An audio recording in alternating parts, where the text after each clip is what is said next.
The Mark of Greystone.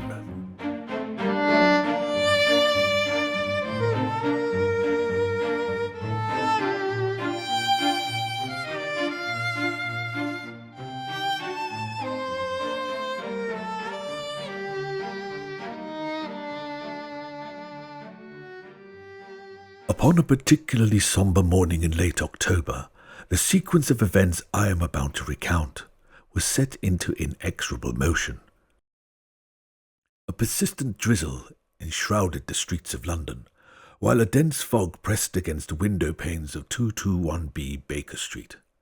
Holmes, ever the embodiment of calculated detachment, lay reclined upon the settee, his elongated fingers steepled beneath his chin, his piercing eyes half-lidded in that singular state of reverie which so often preceded his most incisive deductions.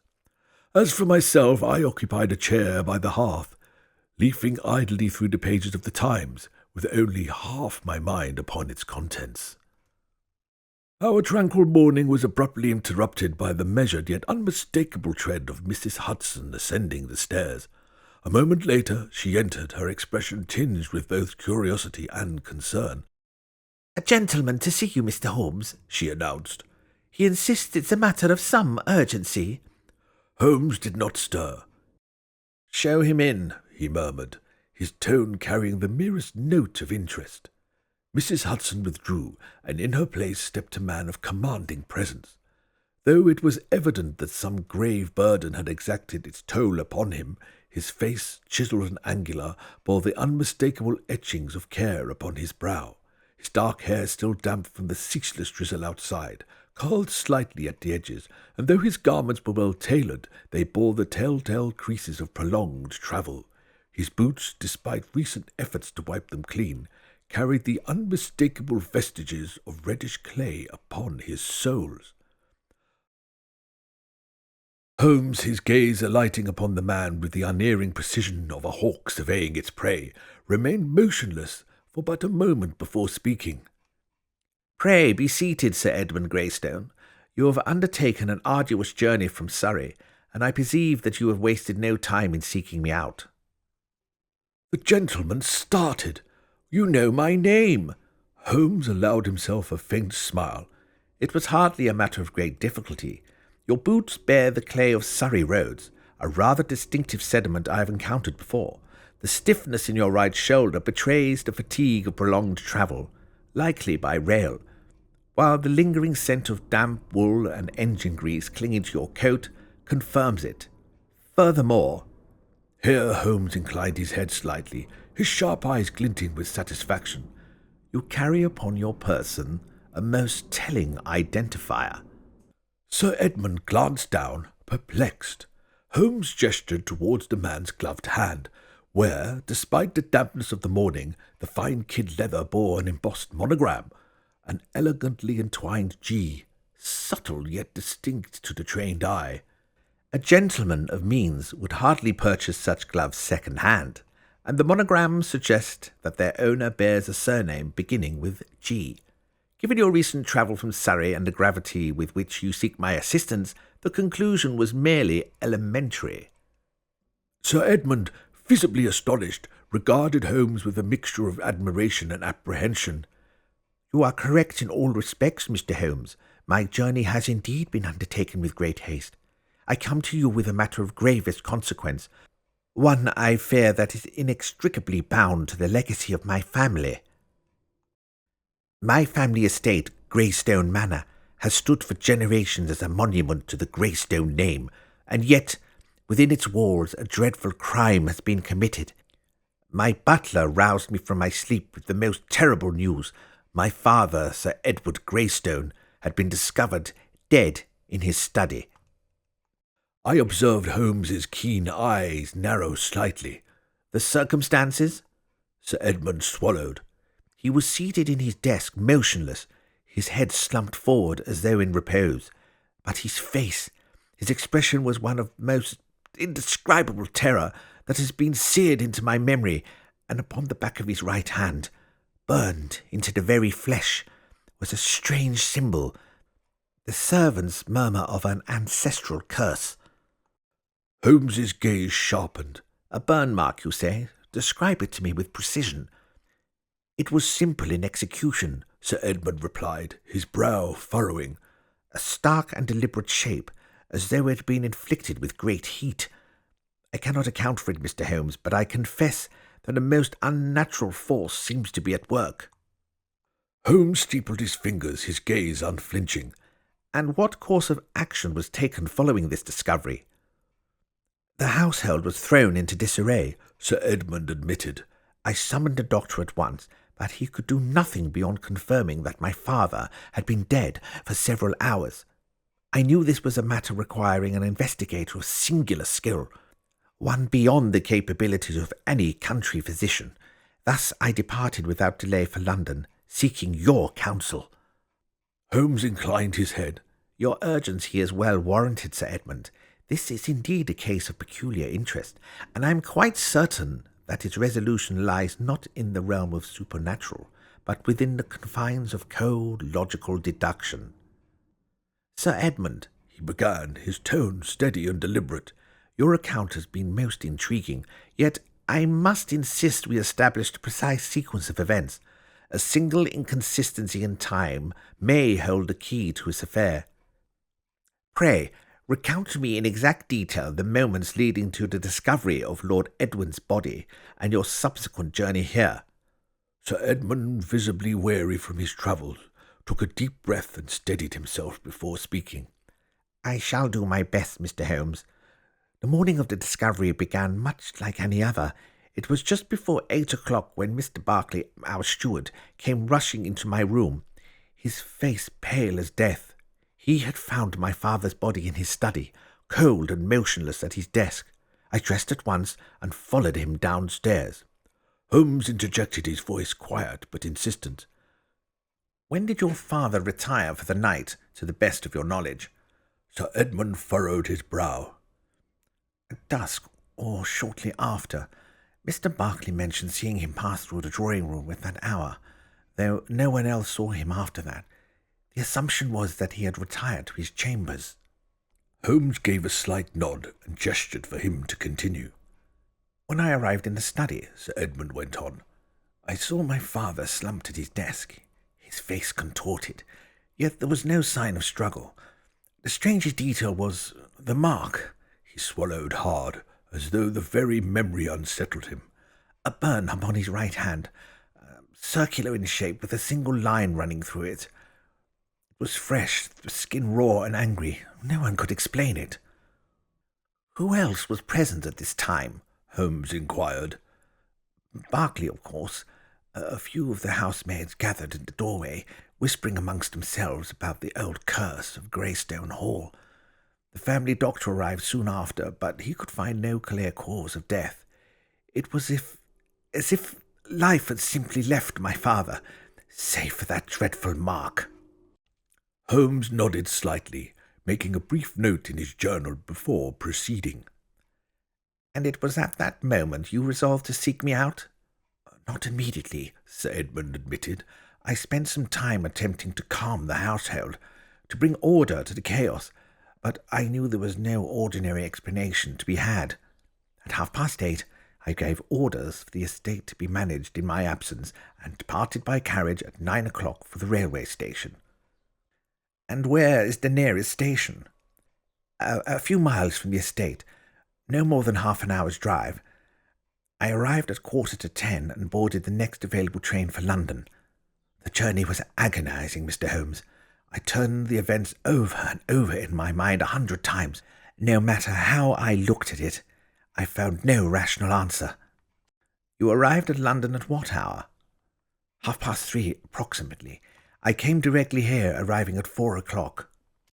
Sir Edmund's eyes, full of anguish, an almost palpable fear, betrayed his deep-seated conviction that dark, otherworldly powers were at work. I have known no other explanation, Mr. Holmes, he confided. For generations, our kin have suffered under the weight of a curse said to have been laid upon us by forces unseen, a curse that, it is whispered, rears its hideous head in times of dire reckoning. Holmes's reply was soft, yet imbued with a firmness that belied his calm exterior.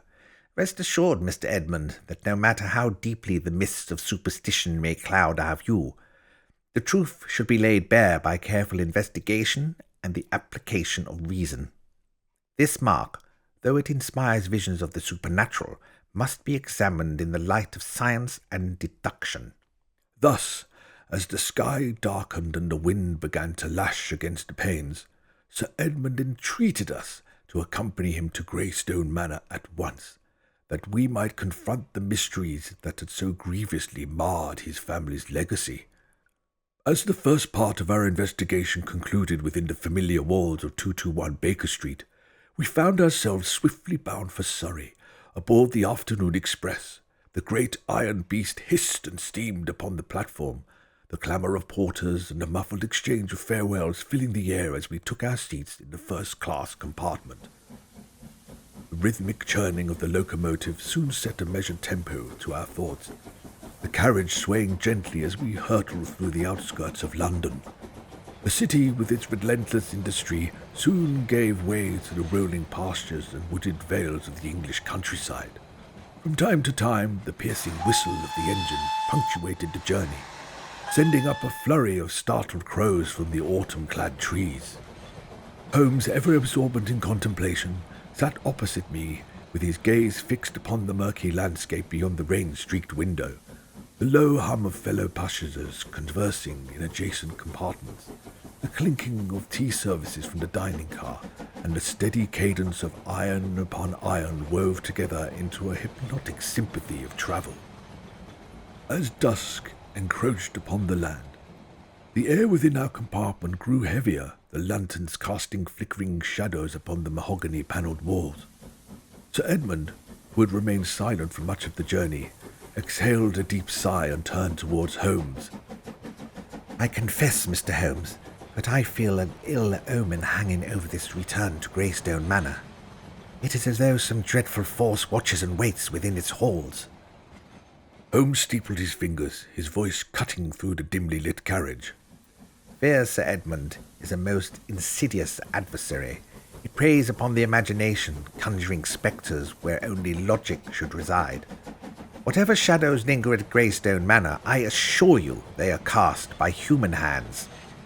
The train gave a sudden lurch as it neared its final destination. The station bell tolled in the night, its chimes swallowed by the thickening mist beyond the windows. We gathered our belongings, bracing ourselves for the second act of this strange and terrible affair. The journey from London had carried us deeper into the heart of Surrey, and as our hired carriage rattled over the rough country roads, the looming silhouette of Greystone Manor emerged from the thickening dusk. It was a great and sombre house of grey stone, its turrets and parapets jagged against the sullen sky. A creeping mist wreathed the trees, and the chill of the evening settled into our bones as we approached.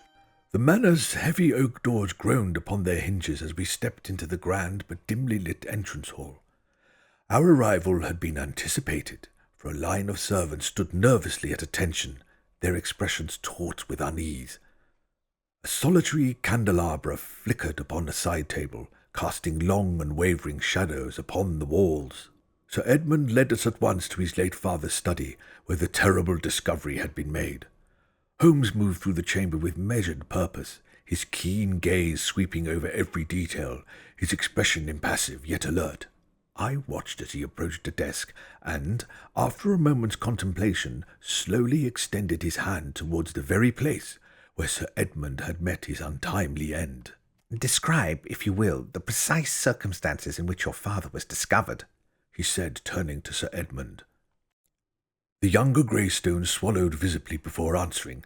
He was seated at this desk, much as you see it now, Mr. Holmes. His head had fallen forward, resting upon his arm. At first glance, one might have thought him merely asleep.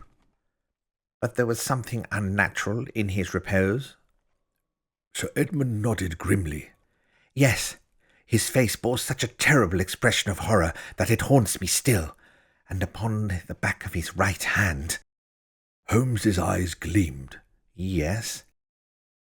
There was a mark burned deep into his flesh, a symbol I do not recognize. Holmes retrieved his magnifying glass and bent over the surface of the desk, his brow furrowed in concentration. "And you say this mark was not present in life?" "Of that I am certain." Holmes straightened.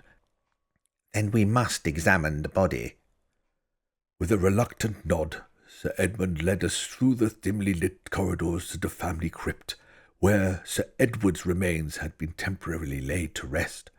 The cold air in the chamber struck us as we entered, and the sight of the motionless form upon the bier filled me with grim solemnity. Holmes wasted no time. He lifted his lantern and scrutinized the lifeless features of Sir Edward Greystone. The face, though now slackened in death, still bore the vestiges of its final terrible expression, lips parted in a silent cry, eyes wide and unseeing. But it was the right hand that drew Holmes's keenest attention. With great care, he examined the burned-in symbol, tracing its outlines with a gloved finger. His face remained impassive, but I detected a familiar gleam of discovery in his eyes. "This symbol," he murmured, "is deliberate. It is no random burn, nor the product of some supernatural force. Tell me, Sir Edmund, does this mark bear any significance to your family history?" Sir Edmund hesitated. "Not to my knowledge, but the servants whisper of an old curse, one said to befall those who wrong the Greystone name." Holmes sniffed disdainfully. "A most convenient superstition, and one that serves to obfuscate rather than illuminate." He withdrew his pocketbook and made a swift sketch of the symbol before stepping back. A tense silence fell upon the chamber, broken only by the distinct toll of the manor clock. Holmes's gaze shifted. "Now, Sir Edmund, I must speak with every member of this household. I wish to know where each person was at the time of your father's death, and whether they had any cause to seek harm upon him." And thus began the next phase of our inquiry, the questioning of those who dwelled within the house of Greystone Manor. Once we had returned from the crypt, Holmes wasted no time in gathering the household. The great drawing-room of Greystone Manor, with its heavy oak beams and dark panelled walls, became our place of inquiry. A fire crackled in the hearth, its light flickering upon the anxious faces of the assembled staff. Holmes stood before them, his sharp gaze sweeping over each individual as a general surveying his ranks. I took my place at a small writing desk, ready to record each response with meticulous care. Sir Edmund lingered by the windows, arms crossed, his countenance grim with grief and determination. Holmes clasped his hands behind his back and addressed the room. "It is my purpose to establish the events surrounding Sir Edmund's death with the greatest possible clarity. Each of you shall recount your whereabouts on the night in question, and any observation, no matter how seemingly trivial, must be shared. Let us begin." Mr. Alfred Berkeley, the steward. The first to step forward was a middle-aged man of lean frame, his hair neatly combed back, his countenance severe. He bore himself with the quiet authority of one accustomed to overseeing a great house. Yet I could not help but note the tightness of his jaw and the manner in which his hands clasped behind his back, as though suppressing some inner tension. "On the evening in question, I had retired to my quarters shortly after 11. I had seen Sir Edward earlier that night, in his study, where I brought him his final glass of port, as was his custom." Holmes inclined his head slightly. "Did you observe anything unusual in his manner?" Berkeley hesitated for but a fraction of a second. "He seemed troubled, though Sir Edward was not a man to wear his concerns openly. I did observe that his hand trembled slightly as he reached for his glass." Holmes's gaze sharpened. "Trembled? From illness or apprehension?" Berkeley's lips pressed together. "I cannot say, Mr. Holmes, only that he appeared lost in thought." Holmes nodded. "And you saw nothing thereafter?" "No, sir. I retired, and I did not stir until morning." Holmes regarded him for a moment longer before gesturing for the next witness. "Mrs. Agnes Tilly, the housekeeper." A stout woman of advancing years, Mrs. Tilly, had the look of one who had spent her life in careful vigilance over domestic order. Her expression was one of mingled distress and determination as she took her place before Holmes. "I was in my room before 10, sir," she began with a slight quaver in her voice. "But I heard the master's bell ring close to midnight. I did not answer it myself, for it was not my duty to tend to him at that hour." Holmes' brow furrowed. "His bell? You are certain?" "Aye, sir. I have heard it enough times to know. It rang twice, then stopped. I thought little of it at the time." Holmes exchanged a glance with me. "And did you hear any other sounds that night?" The housekeeper hesitated. "A door, perhaps, a slight creak, as if opened carefully. But this is an old house, Mr. Holmes, and such noises are not uncommon." Holmes regarded her for a long moment before gesturing for the next witness. Mr. Charles Radcliffe, the valet. A nervous young man stepped forward, shifting his weight uneasily. He was pale, with high cheekbones, and a hesitant manner. His fingers continually twisted the hem of his waistcoat. "I had set out Sir Edward's night-clothes and ensured his room was properly managed before retiring," he said in a hurried voice. "I heard nothing at all, until the house was roused." Holmes studied him with narrowed eyes. "And did Sir Edward speak to you at all that evening?" Radcliffe swallowed. "Only briefly. He asked if the fires had been properly stoked, as he felt chill. I assured him they had. That was all." Holmes's gaze did not waver. "And you have no reason to believe that your master feared for his safety?" The valet shook his head vigorously. "No, sir, not at all." Holmes did not press him any further, but I saw a flicker of calculation in his eyes as he turned his attention to the final witness, Lady Margaret Greystone.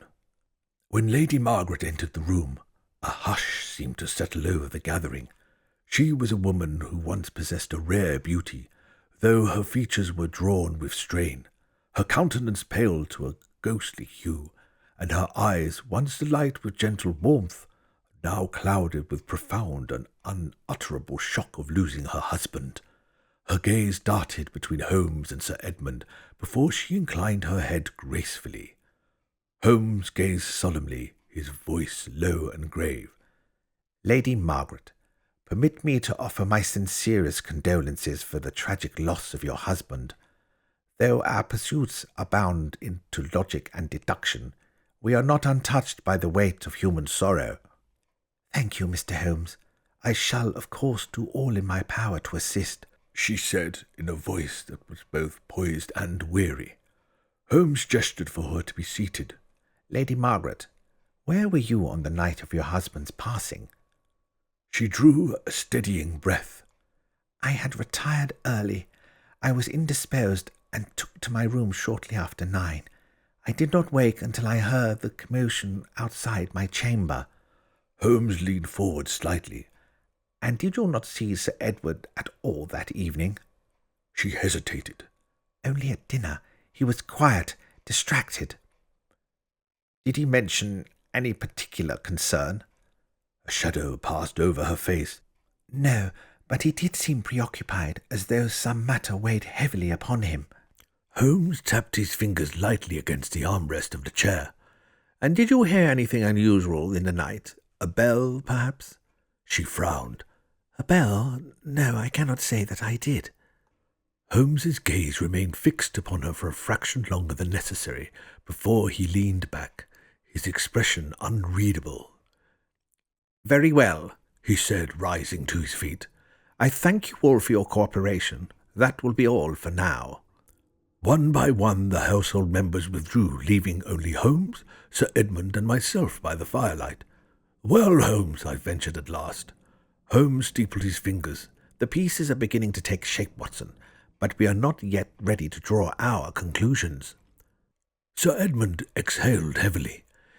"You have suspicions?" Holmes allowed himself the barest of smiles. "I always have suspicions, Sir Edmund. The question is whether they shall lead us to the truth."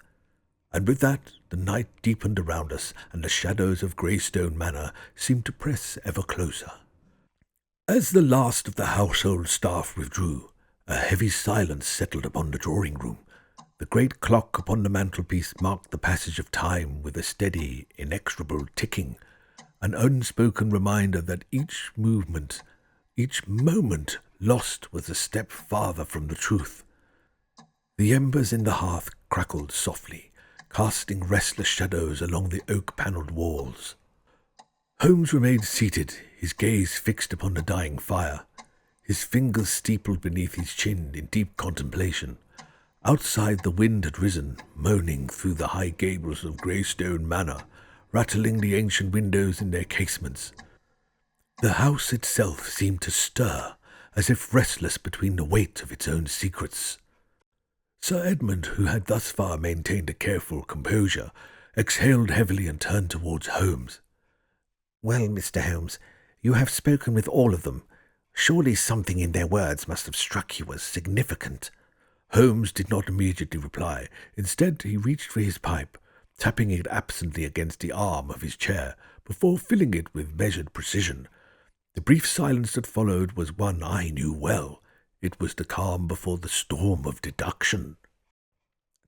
"Tell me, Sir Edmund," Holmes said at last, his voice a low murmur, "do you believe that those within your house are capable of deceit?" Sir Edmund frowned.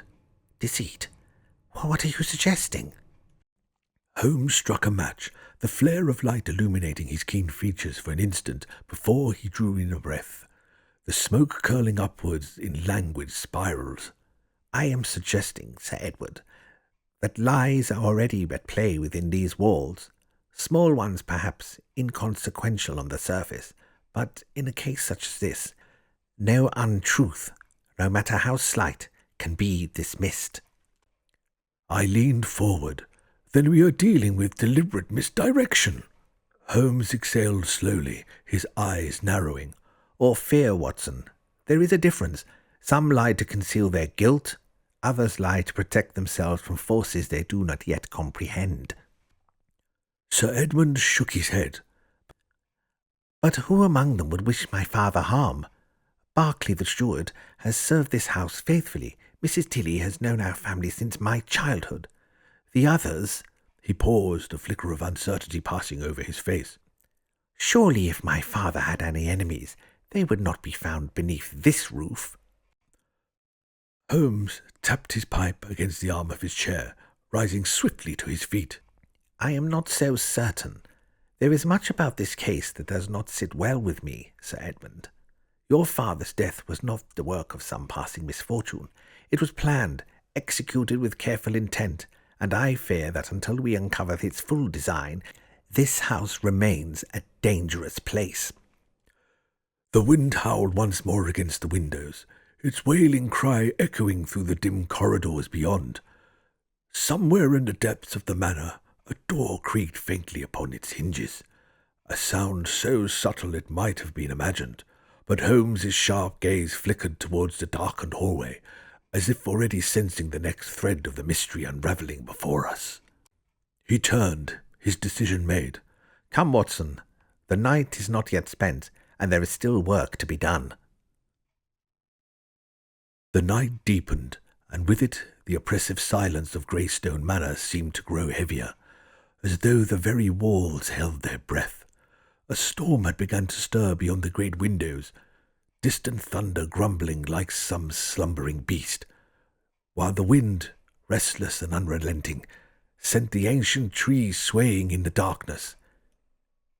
It was in this charged atmosphere that Holmes made his way to the late Sir Edward Greystone's study, his keen gaze absorbing every minute detail with an intensity that I had come to recognize as the prelude to revelation. Sir Edmund followed close behind, his countenance lined with fatigue, but his resolve unshaken. He had already given his account of the fateful night, yet Holmes had asked him to accompany us once more, a request that, I suspected, was as much to observe Sir Edmund himself as it was to uncover further details.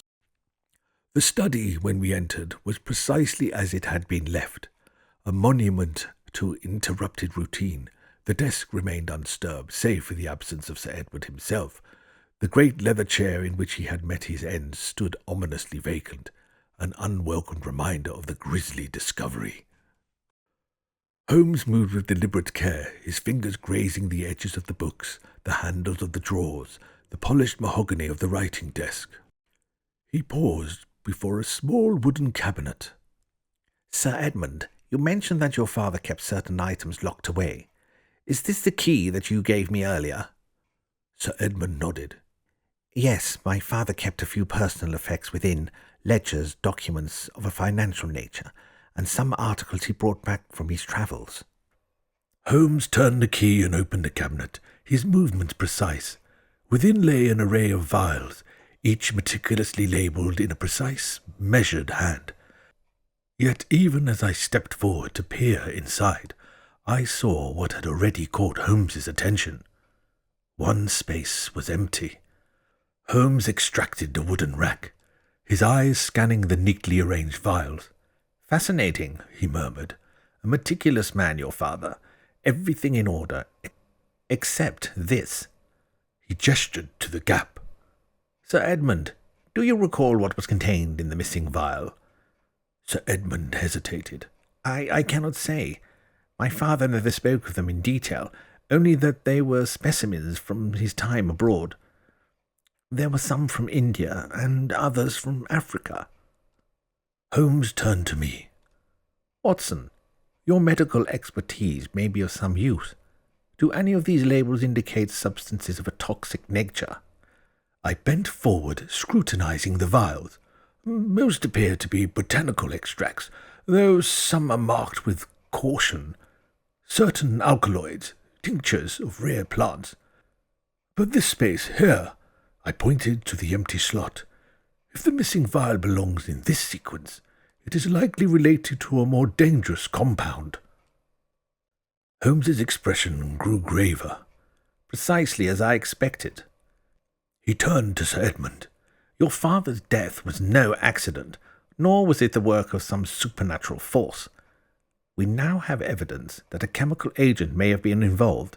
This missing vial is of singular importance. Sir Edmund paled. Then someone in this house took it. Holmes steepled his fingers, his expression unreadable. It would seem so, and whoever did must have known exactly what they sought. A beat of silence passed before Holmes straightened. Come, Watson, our next course of action is clear. We must determine who has access to this cabinet. What followed was a succession of interviews, each revealing more of the tangled web that bound the household together. Holmes questioned every member of the staff, his piercing gaze weighing every word, every hesitation. Barclay, the steward, stood with his hands clasped before him, his demeanour stoic but uneasy under Holmes's scrutiny. You were among the first to see the body, Holmes began. Did you observe anything amiss in his study? Barclay shook his head. No, sir. Only Sir Edmund himself, lifeless as he sat. It was unnatural, sir, the look upon his face as if he had seen something terrible. Holmes watched him keenly. And yet you claim you saw no sign of disturbance, no forced entry? Barclay hesitated. None, sir. Holmes exhaled softly, glancing briefly at me. You are an observant man, Barclay. Tell me, who among the household had access to Sir Edward's locked cabinet? Barclay's brow burrowed. The master alone. No one else had a key. Holmes's eyes gleamed. And yet the vial is missing. A flicker of unease crossed Barclay's face. That I cannot explain, sir.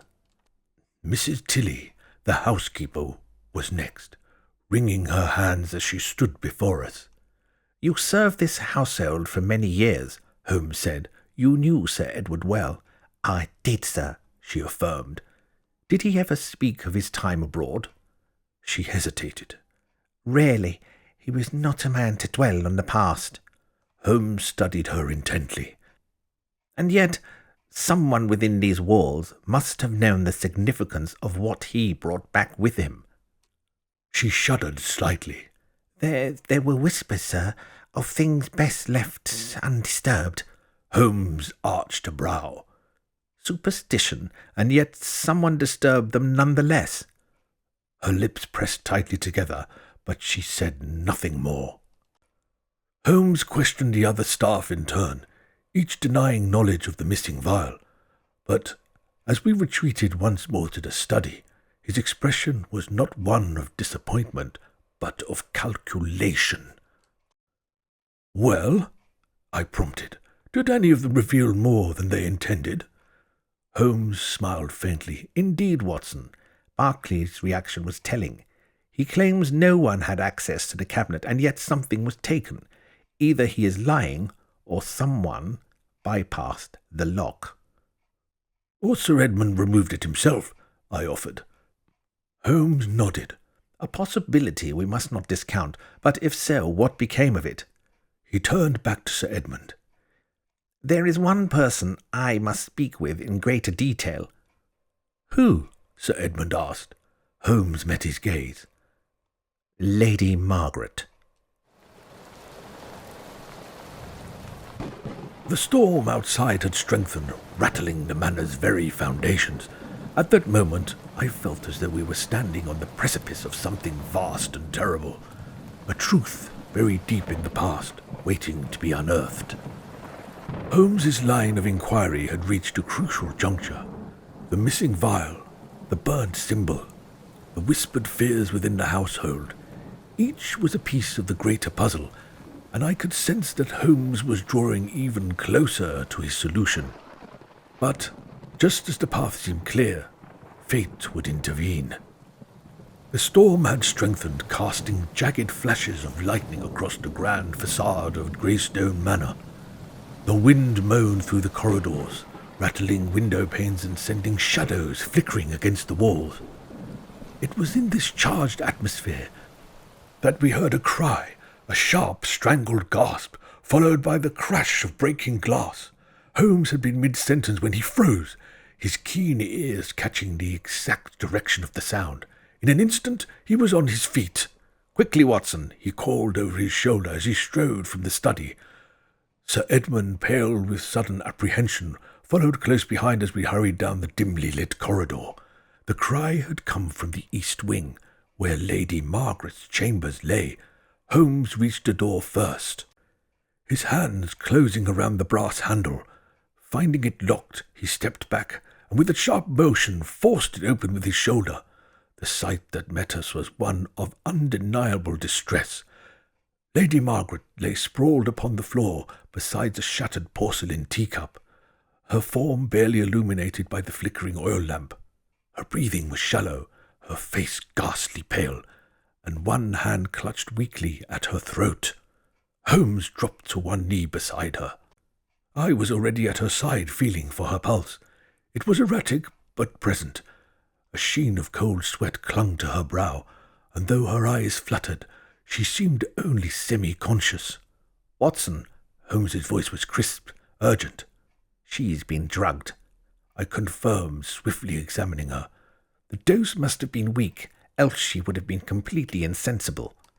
Holmes's gaze flickered to the upturned teacup beside her. He lifted it delicately by the rim, sniffing its contents. His expression darkened. "The tea has been tampered with. A slow-acting agent. Perhaps to mimic the effects of illness, rather than to kill outright." Sir Edmund, his face taut with alarm, knelt beside his mother. "Who could have done this?" Holmes rose smoothly, his gaze sweeping the chamber. "That is precisely what I intend to discover." He moved with purpose, scanning the writing desk, the window. Then he bent low, plucking something from the ground. A small glass vial, its stopper missing. I stepped closer, examining the object. The label had been hastily scratched away, but traces of a dark residue clung to the interior. "Preparation of some kind," Holmes mused, "and not one meant for medical use." At that moment, Lady Margaret let out a low murmur. Her eyes fluttered weakly, and then, to our astonishment, she breathed a single name. "Berkeley." Sir Edmund exhaled sharply. "Berkeley? But He was being questioned by you, Holmes. He couldn't have administered poison. Holmes's lips curved slightly, not in amusement, but in recognition of a truth. Indeed, Sir Edmund, that is precisely the conundrum. I saw a flicker of realization in Holmes's eyes. He was already reconstructing the crime in his mind, the pieces shifting into place. Berkeley had been with us, and yet Lady Margaret had been poisoned in the same time frame. It could not have been him, at least not directly, unless, of course, the poison had been administered well before it took effect. Holmes turned to me, his voice measured and firm. Watson, tend to her as best as you can. She must be watched closely. The effects should wear off, but I must know precisely when she regains full consciousness. I nodded, already checking her vitals once more. She is stable now, but the nature of the poison concerns me. Sir Edmund, his jaw set, looked towards Holmes. What do you suspect? Holmes lifted the vial once more, rolling it between his fingers. Berkeley's name on her lips is no coincidence. He has played a role in this, whether as a direct hand or as part of a larger scheme. He straightened, his eyes alight with cold fire. This changes everything. Sir Edmund, we are no longer merely solving a murder. We are racing against an adversary who is willing to strike again. At that moment Lady Margaret stirred. Her lips parted. A faint trembling breath escaped.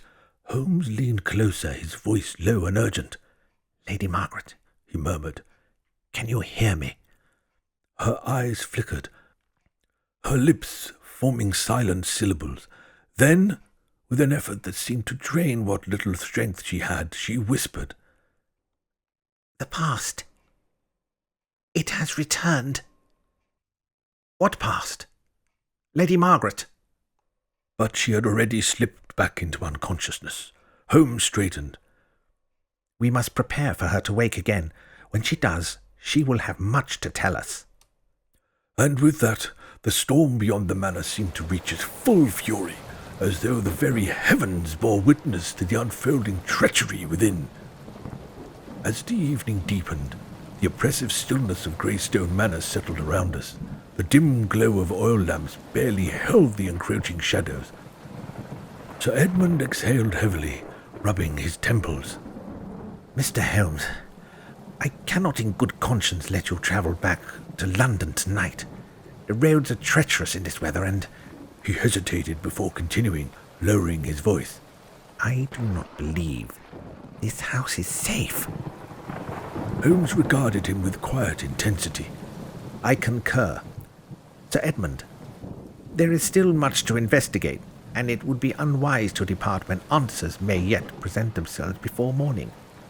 I glanced towards the rain-streaked windows, the gale howling through the eaves like a mournful spectre. It would be impractical to attempt the journey in this storm in any case. Sir Edmund nodded, relief evident on his features. "I shall have rooms prepared for you both." Holmes turned his sharp gaze to the staircase leading towards the upper floors. "Before we retire, I would like to speak further with Lady Margaret. There are matters upon which she alone can shed light." Sir Edmund hesitated. "She has not been herself since my father's death. This affair has unsettled her greatly. All the more reason to hear her account," Holmes replied smoothly. "Fear is often a most revealing thing. We shall speak to her in the morning when she has regained her strength." Sir Edmund reluctantly acquiesced. Holmes strode towards the study, his keen eye sweeping across the darkened corridors as though sensing the weight of unseen eyes upon us. We were not finished with Greystone Manor, nor it with us.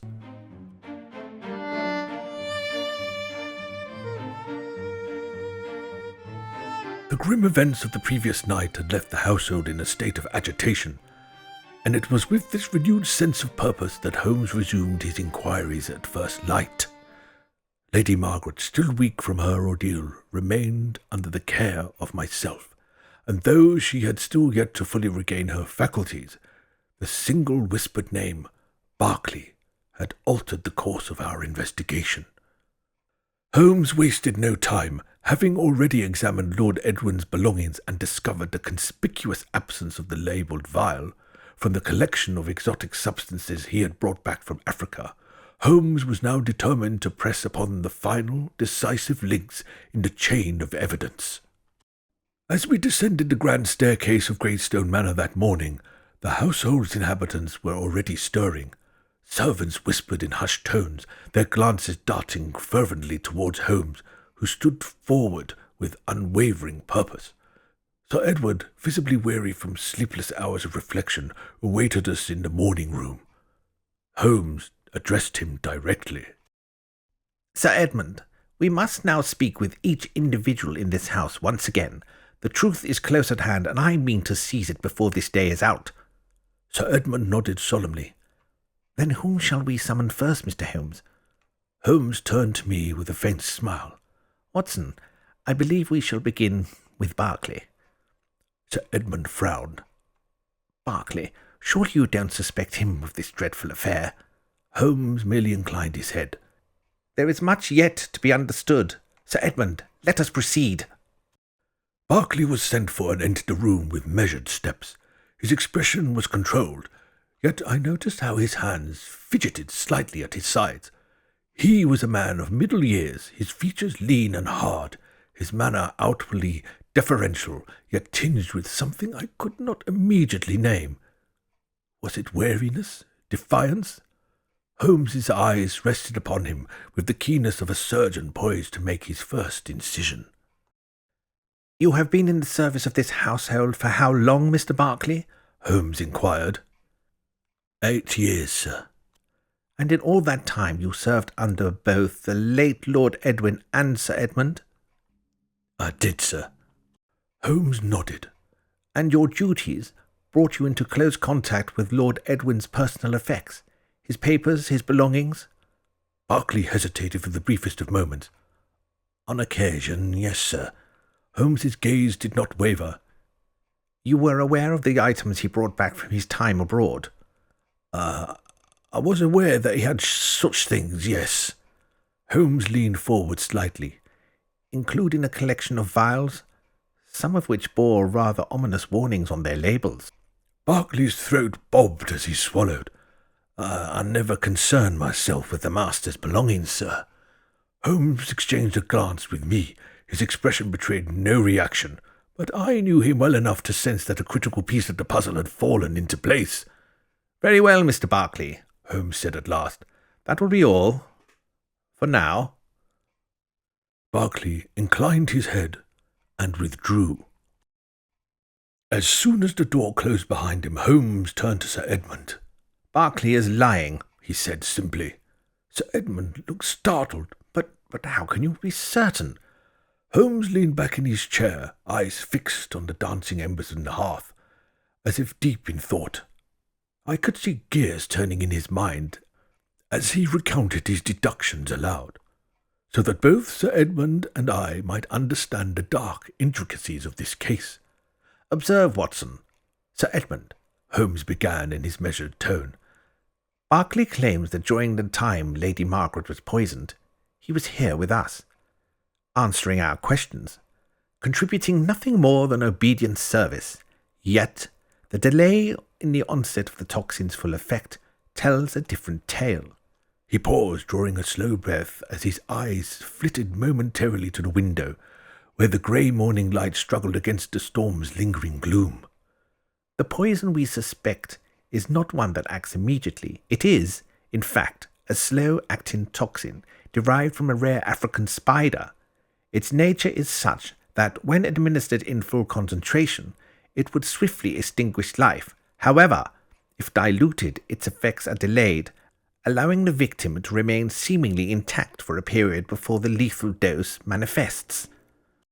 Holmes's gaze then returned to us, his voice quiet but firm. I deduced that Berkeley, anticipating his inevitable questioning, deliberately applied a weaker dilution of the poison into the tea destined for Lady Margaret. By doing so, he engineered a delay. ensuring that the fatal effects would not present themselves until after he had secured his alibi here, in this very room, under our scrutiny. Sir Edmund's eyes widened with a mixture of shock and dismay.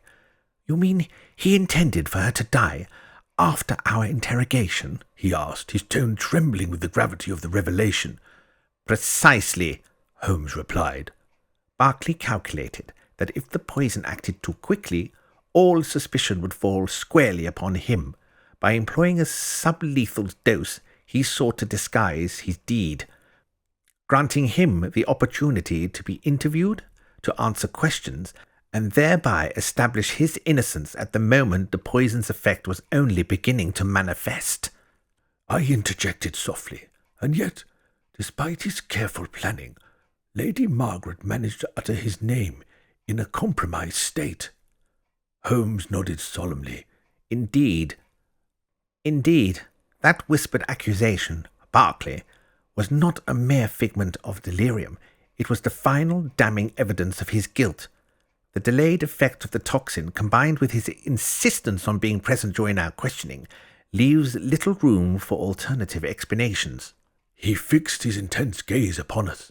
Thus, it is clear, Berkeley, in his desperation, manipulated the poison dosage in an attempt to secure a false alibi, and in doing so, he unwittingly sealed his own fate, for the evidence now speaks for itself. Sir Edmund sat in stunned silence, while I, as ever, marvelled at Holmes' remarkable ability to distill truth from the most intricate web of deceit.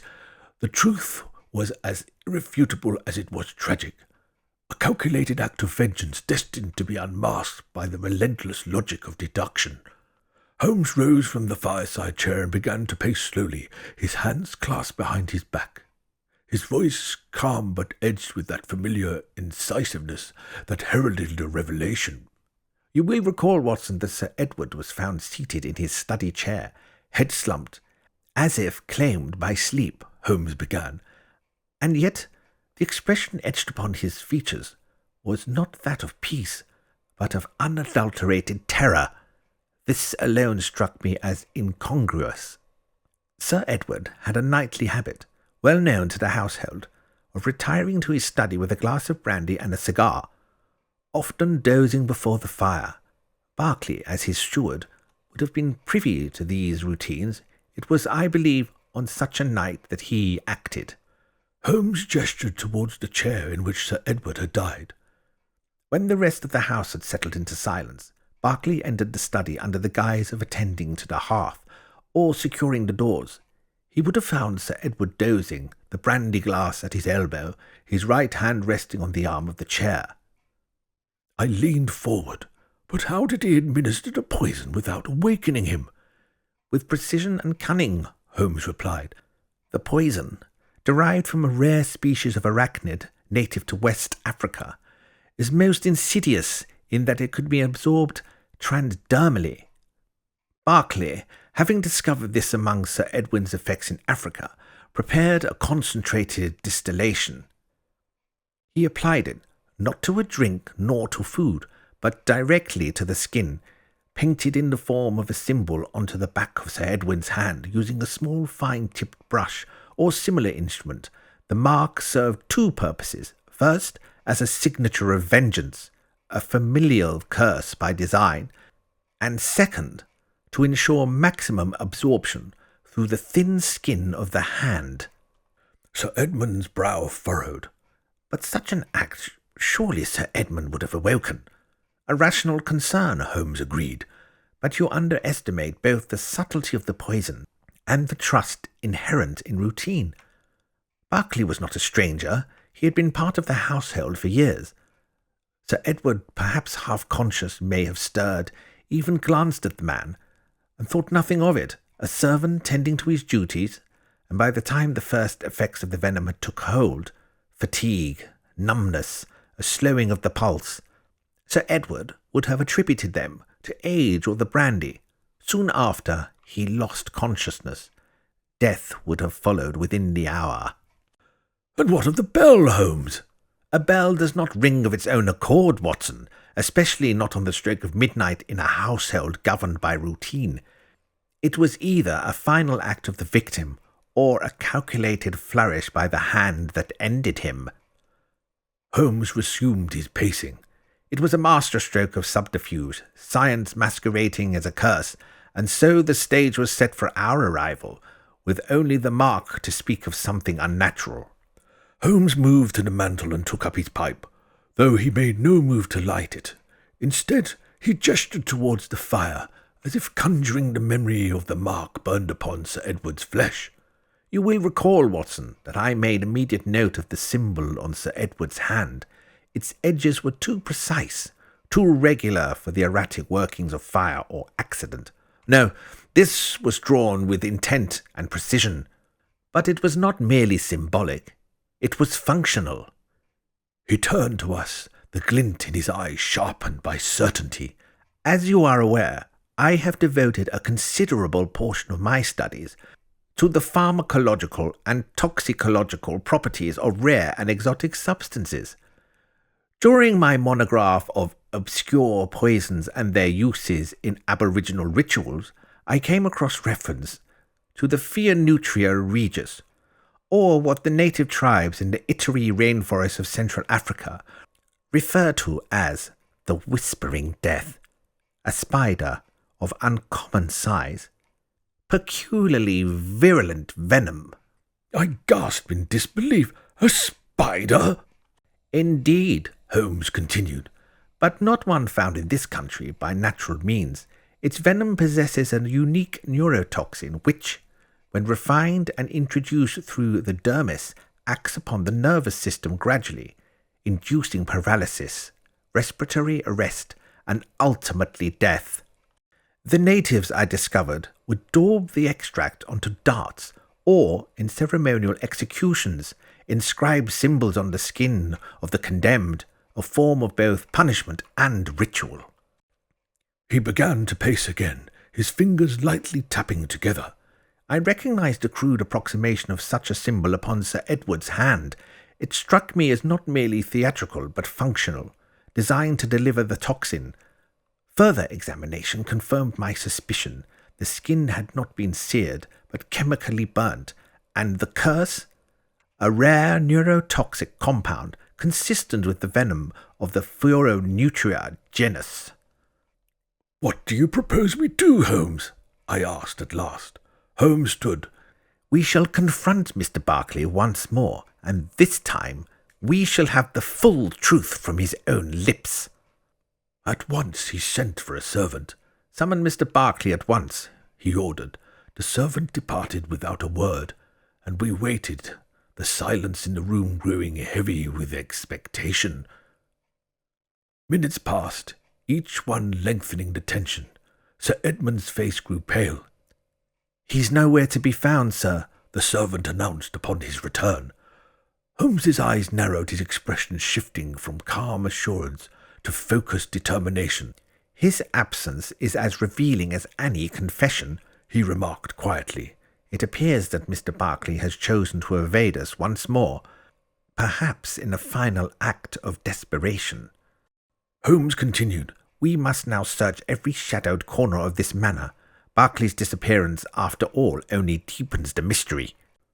Under the cover of night and the relentless drumming of a raging storm, Holmes and I set forth to trace the elusive steps of Mr. Berkeley.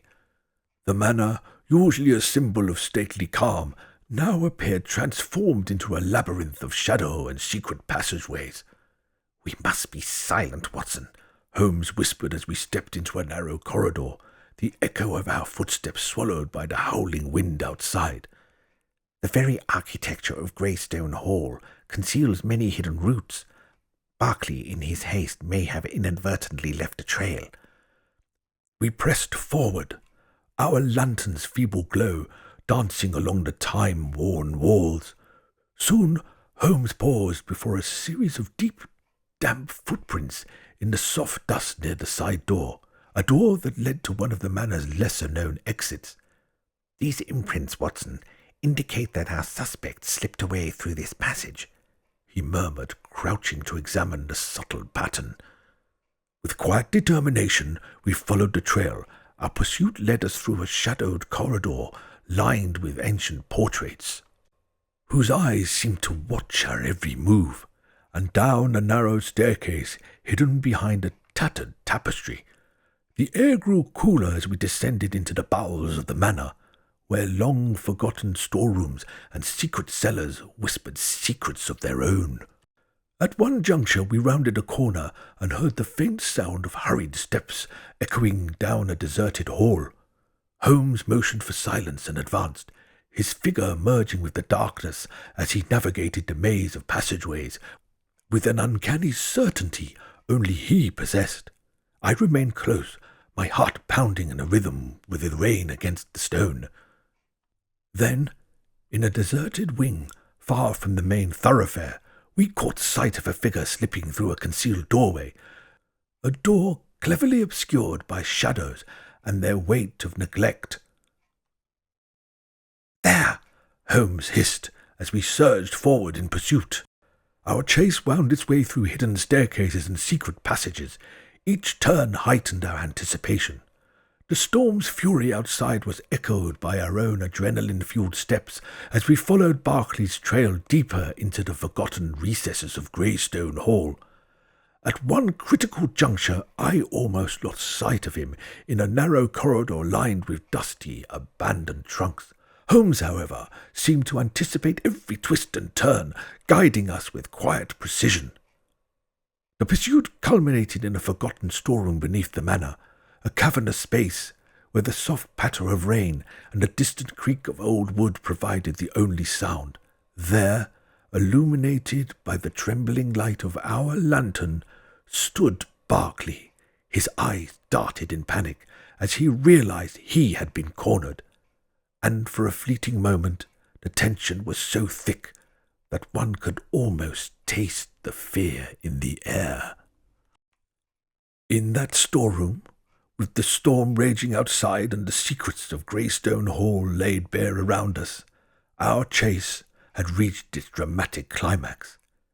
Every footstep, every whispered clue had led us to this very moment, a moment where the truth would be forced into the open by the inexorable logic of Holmes's deductions.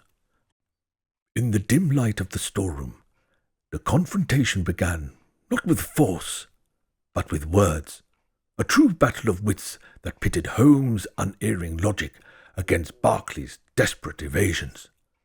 Holmes fixed his steely gaze upon Berkeley, his tone low yet unmistakably commanding. "Mr. Berkeley," he began, "you have led us on quite a merry errand through the hidden passages of Greystone Hall. Pray, explain how you managed to vanish from our sight despite your supposed presence during Lady Margaret's collapse." Berkeley's eyes flickered, a tremor betraying his carefully maintained composure. "I assure you, Mr. Holmes, I was not responsible for that unfortunate incident. I was—" He hesitated, searching for words that might deflect the mounting scrutiny. "Silence, if you please," Holmes interjected, his voice crisp and unyielding. "Your very presence in the storeroom, away from the common areas of the manor, contradicts the alibi you so fervently attempted to establish earlier, and the missing vial from the wooden rack. This, I must say, is hardly the work of a hapless steward." Berkeley's face flushed as he shifted his weight, his gaze darting between Holmes and the dark recesses of the room. I have no knowledge of a vial's disappearance," he stammered, his voice quavering under Holmes' relentless scrutiny. "Yet the evidence is irrefutable. The vial is missing, and only one man had both the opportunity and the requisite knowledge to remove it without attracting immediate suspicion. Your attempts to deflect only serve to entangle you further in this web of deceit." Berkeley's eyes narrowed in a fleeting moment of defiant anger. "I acted only in self-preservation, and for the sake of preserving the family honour. You must understand the burden I have carried all these years." "Self-preservation, you say?" Holmes replied softly, his tone cutting through the tension like a scalpel. "But what is preservation if not a mask of guilt? And what honour can be preserved by attempting to silence a testimony with a mere whisper of a dose so weak that it delayed death rather than ensured it? The room fell into a heavy silence as Holmes's words sank in. Berkeley's posture began to crumble, his earlier bravado now replaced by palpable desperation. Answer me plainly, Holmes pressed. Were you, in fact, responsible for administering the poison to both Lord Edwin and, if only partially, to Lady Margaret? For a long, agonizing moment, Berkeley's lips trembled, then parted, as if to speak a truth he had long buried. I did what I thought was necessary to avenge a great wrong. My father, Thomas Brackett, was ruined by the Greystone family's machinations. I have borne that shame like a curse upon my soul. I sought only to redress an ancient injustice. Holmes's eyes softened ever so slightly, though the tone remained resolute. And yet, in seeking vengeance, you have become the instrument of your own undoing. The very mark upon Lord Edwin's hand, a mark so plainly wrought by a brush of poison, is but a symbol of the guilt you carry. Berkeley's voice now wavered with the weight of his confession. I could no longer bear the torment. When Lady Margaret uttered my name in her delirium, I knew the truth would be laid bare. I had to act. I had to silence my own anguish before it consumed me entirely. Holmes paused, allowing the silence to press in upon them both. Your actions, Mr. Berkeley, reveal a man tormented by both loss and hubris. In your pursuit of a twisted justice, you have ensnared yourself in a fate from which there is no escape.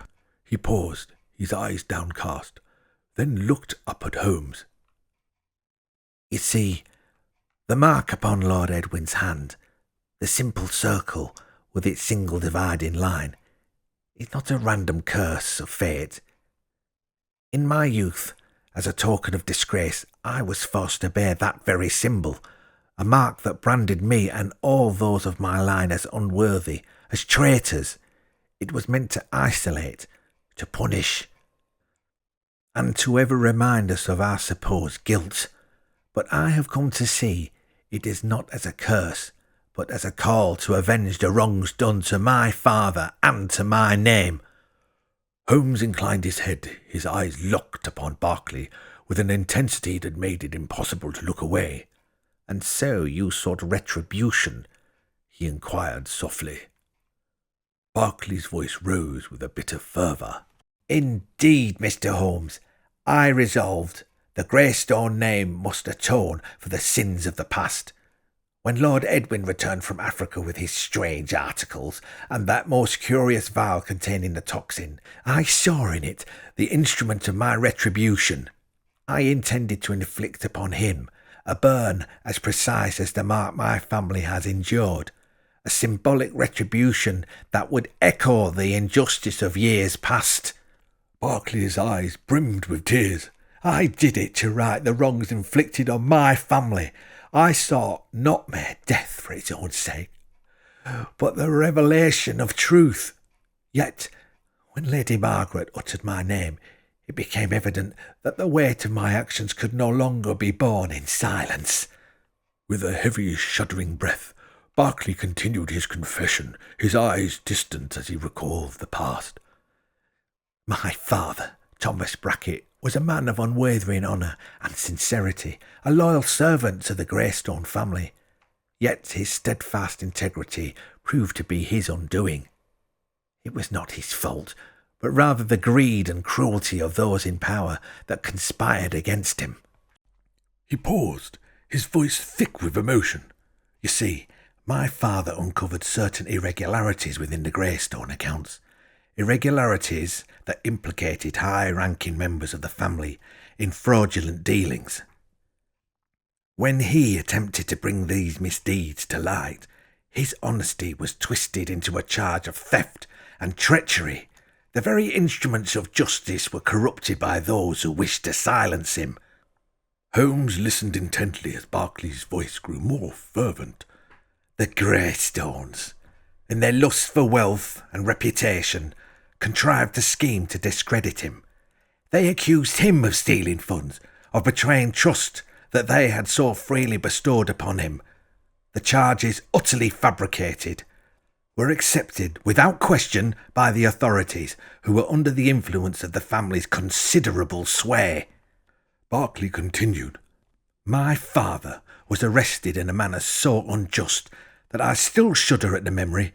They imprisoned him on false pretences and, as if that were not enough, orchestrated his deportation to Australia, a far-off exile where he was left to languish in isolation. He died there, abandoned by those who once called him a trusted servant, his spirit crushed under the weight of dishonour he did not deserve. His voice broke, and he clenched his fists as if trying to hold back a torrent of grief and rage. I loved my father as one loves the very sun that warms the earth, and it pained me beyond measure to witness his fall, to know that his only crime was the purity of his heart and the courage to speak truth to power. It filled me with hatred so fierce that I could no longer abide the injustice inflicted upon him. The mark that had been so cruelly branded upon our family, this simple circle with a single dividing line, was, for me, a constant reminder of that disgrace, a stain that must be avenged. I was but a boy when my mother and I were cast out in disgrace, Berkeley confessed, his voice heavy with years of bitter remembrance. My mother, a woman of resolute dignity, bore the ignominy of association with Thomas Brackett, a man whose honour was maligned by the Greystone family, whose corruption left him destitute and exiled. In our darkest hours we fled north, far from the prying eyes of those who would shame us further.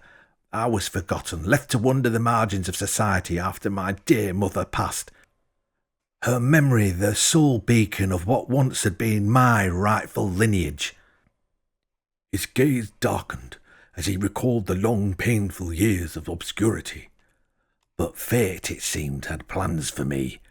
When the previous steward, an honourable friend of my father, retired from service, I was given the opportunity to return to Greystone Manor, not as a servant, but as a man determined to reclaim what was lost. I seized my chance, for I had nursed a quiet burning desire for retribution over these many years. Berkeley's eyes glistened with a mix of grief and resolute fury. I waited patiently and relentlessly for an opportunity to redress the wrongs done to my father. When I discovered that peculiar poison, its properties only known to a few, I knew that this was the instrument through which I could finally exact my vengeance upon the Greystone name. It was not mere malice that drove me, but the desire to restore honour to the memory of Thomas Brackett, and to prove that the stain of injustice must one day be cleansed. His words, spoken with a tortured clarity, resonated with the weight of a lifetime spent in exile and yearning for retribution. In that confession lay the tragic truth of his origins and the profound, unyielding resolve that had guided his every step. A tense silence fell upon the room as Berkeley's features contorted with anguish and panic. In a moment of desperate resolve, his voice quivered. I can no longer bear this torment.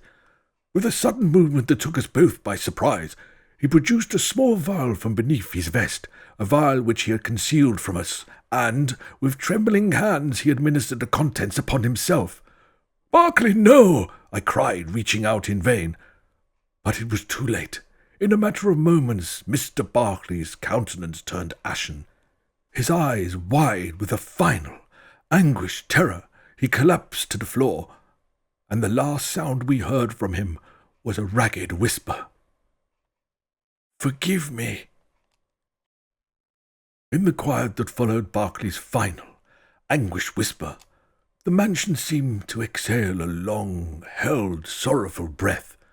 The storm's fury abated to a muted, relentless murmur, And in the wake of that tragic moment, the oppressive silence of Greystone Manor was slowly replaced by a tentative calm. The silence was broken by the sharp creak of the door as it swung open and a young footman stepped hesitantly into the room. "Dear God!" he gasped, recoiling at the sight of Berkeley sprawled on the stone floor, his features frozen in a final grimace of anguish and defiance. Holmes turned to him calmly, his voice steady and authoritative. "Compose yourself, man. We shall require your assistance." The footman swallowed hard and nodded, visibly trembling. "Go at once to the village," Holmes continued. "Inform the constable that the death has occurred under grave and suspicious circumstances. He is to come without delay and fetch the family physician, Dr. Renfield. If he is still practicing in the district, he must attend to the formal pronouncement of death and make a report." "Yes, sir," the footman stammered, backing out of the room before turning and hurrying down the corridor, his footsteps echoing through the otherwise silent manor. Holmes exhaled slowly and turned to me, his expression now touched with quiet resolve.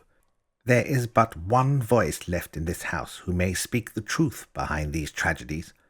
Lady Margaret, if her conscience permits, may yet fill in the last vacant space in the picture."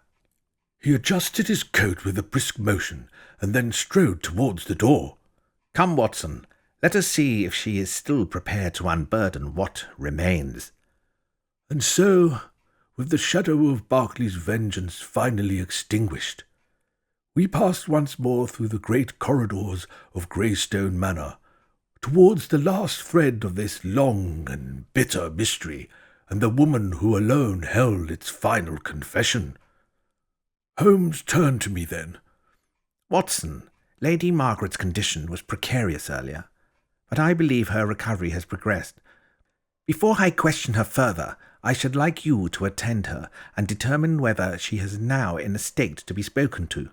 You are best placed to make that judgment, with both your medical eye and your gentler manner." "Of course," I replied, already rising. "If she is well enough, I shall invite her to the drawing-room to speak with us at her convenience. This will not be easy for her." Holmes's gaze softened. "No, indeed, but the truth is rarely gentle, and I suspect she has carried hers in silence for far too long." Without further word, I gathered my coat and medical bag and made my way through the still halls of Greystone Manor. The air was heavy with finality, and yet some fragile threads of truth remained, threads only Lady Margaret herself could weave into a complete tapestry of what had passed within these walls. And so, our investigation advanced to its next crucial phase, the final, incisive questioning of Lady Margaret, whose recovered voice would soon shed light upon the lingering secrets of Greystone Manor. "Lady Margaret," Holmes began in a low, even tone, "I must ask you to elucidate certain details concerning the family records and correspondence that have come to light. In these documents that I have recovered from your husband's study, there are annotations and references which suggest that the disgrace of Thomas Brackett was not a mere accident of fate, but rather the result of deliberate intervention. Can you account for these notes?" She hesitated, her eyes darting away from his penetrating gaze. "Mr. Holmes," she began, her voice soft and tremulous, "I only did what I believed was necessary to protect our family's honour." Holmes leaned forward, his gaze unyielding yet measured. "And what necessity could compel a lady to engineer the downfall of a loyal servant? Pray, Lady Margaret, explain the nature of your involvement in the case of Mr. Brackett." Her breath caught as she struggled with the words. "I was young, Mr. Holmes, and the burden of our name weighed heavily upon me. There were matters of reputation and fear of scandal.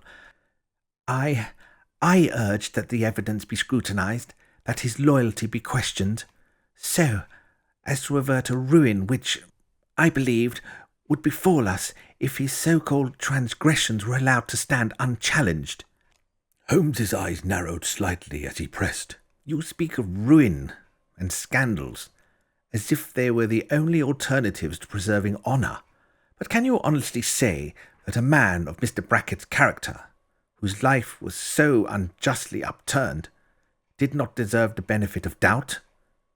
Were you not aware that your actions condemned him to a fate of exile, where he perished in solitude on distant shores? A tremor passed through Lady Margaret's features. Her voice wavered as she replied. I was desperate, Mr. Holmes. The Greystone legacy was built on expectations so high that any blemish could destroy us. I believed foolishly that by controlling the narrative, even by manipulating certain records, I might avert greater disaster. Holmes regarded her in silence for a long moment, then continued. And what of the mark? This simple circle intersected by a line that has haunted your family for generations. It is said to have been imposed upon those bearing the stain of treachery. Was it not, in part, your design to ensure that this symbol would forever remind us of the price of betrayal? Her eyes filled with tears, and she murmured, I never wished for such a curse to befall any soul, least of all my own. Yet the guilt of that day, the day I allowed my ambition to overrule my compassion, has burdened me ever since.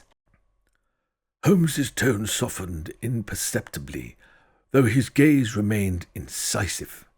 Lady Margaret, your confession is a revelation both painful and profound.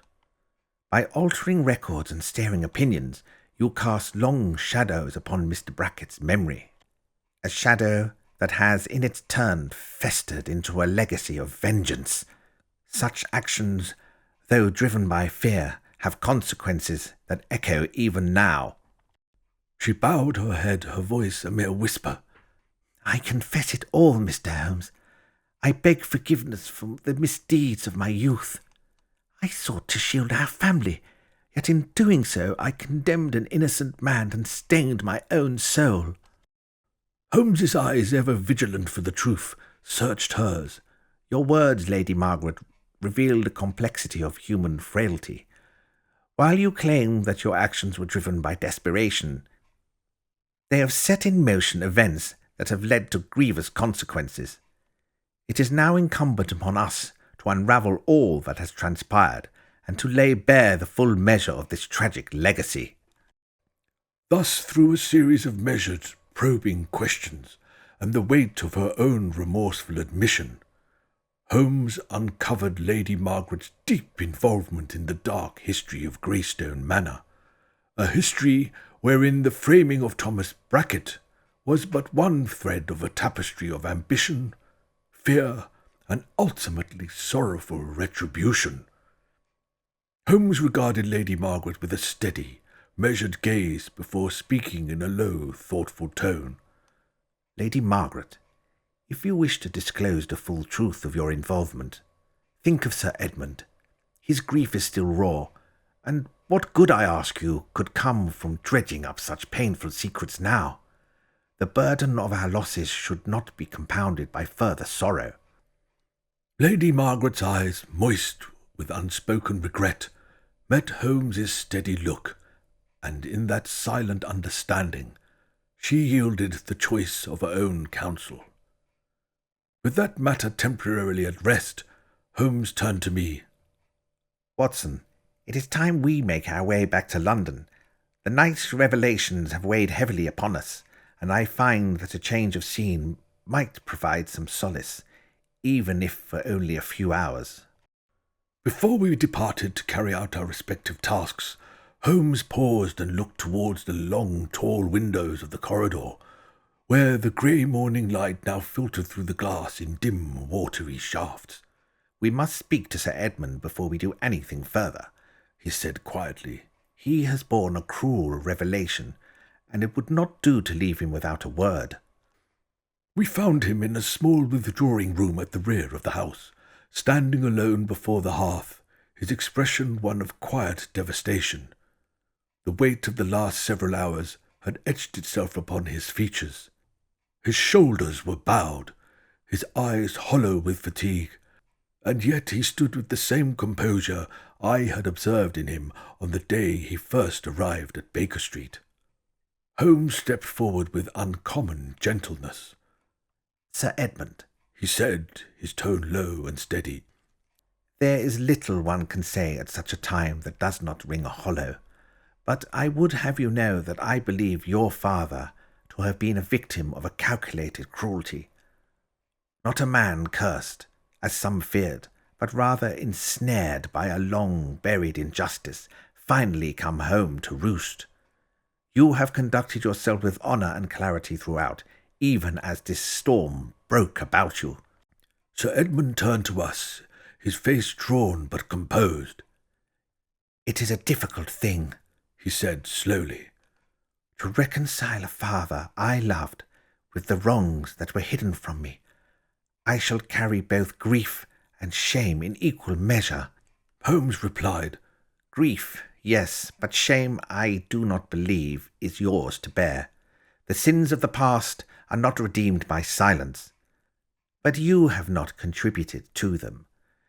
Your strength lies in the integrity with which you now move forward." I stepped forward and offered my hand. "Should you require anything further from us, from the Yard, or merely from a friend in London, you have only to send word, and, if I may offer one small comfort, it is that the darkness which looms so heavily over this house has at last been named and dispelled." Sir Edmund took my hand firmly and nodded. "You have both my gratitude and my admiration." Holmes offered one last word. "Lady Margaret is recovering. There may yet be more that she chooses to say, but whether she speaks or remains silent, I believe the most damning truths have already been laid bare. The rest, perhaps, is for your family alone to reckon with." With that we took our leave, Holmes with his usual economy of movement, and I with a solemn final nod. We gathered our belongings and departed Greystone Manor amid the soft murmur of the receding storm. Our carriage rumbled along the rain-slicked roads of Surrey, carrying us towards the familiar bustle of the city. As we journeyed, Holmes's thoughts wandered to a more agreeable prospect.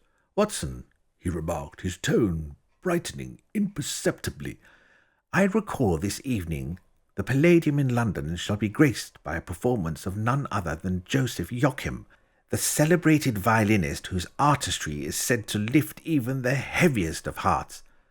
Perhaps, after a light supper, we might attend this concert to take our minds off the grim proceedings here." I nodded, recognizing that even the great detective, steeped as he is in the darkest mysteries, occasionally sought the redemptive comfort of music. Thus, with our hearts burdened by the shadows of Greystone Manor, we resolved to return to Baker Street, buoyed by the hope that, in the strains of a violin, we might find a fleeting respite in the inexorable sorrow of truth.